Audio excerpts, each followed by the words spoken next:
A federal high court judge also ordered the guilty men to pay a fine of $600, equivalent to €435, and said they were an embarrassment to the nation that had impacted the economic negatively.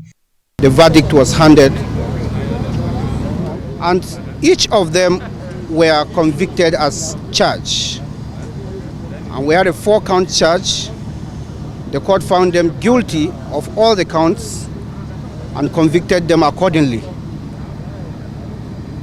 Each of them is sentenced to 12 years imprisonment on each of the counts.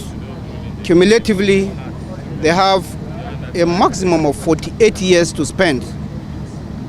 But the good news for them is that those years is going to run concurrently, and is to commence from July last year.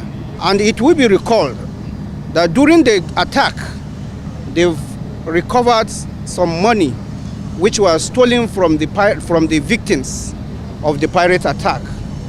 And those monies were asked to be forfeited to the federal government in view of the fact that the victims have long returned back to their respective countries. This is the court of first instance.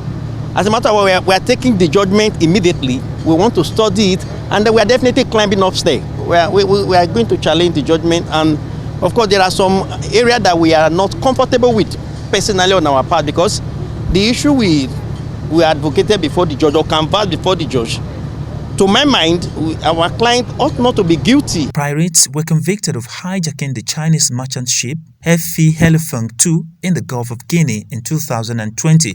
Kidnap attacks against ships of ransom have become common in the Gulf of Guinea, which runs from Senegal to Angola, taken in the southwest coast of Nigeria, as well as the jail terms. A fine each of men 250,000 naira, equivalent to $610.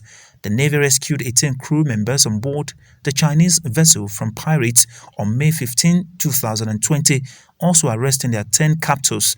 In August last year, a court in southern Nigeria made the first convictions under the new anti-piracy law, which fined 3 men for hijacking a tanker off the coast of Equatorial Guinea and securing a $200,000 ransom for the crew.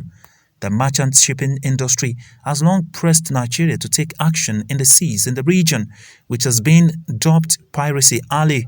The area accounts for over 90% of maritime kidnappings globally, according to the International Maritime Bureau.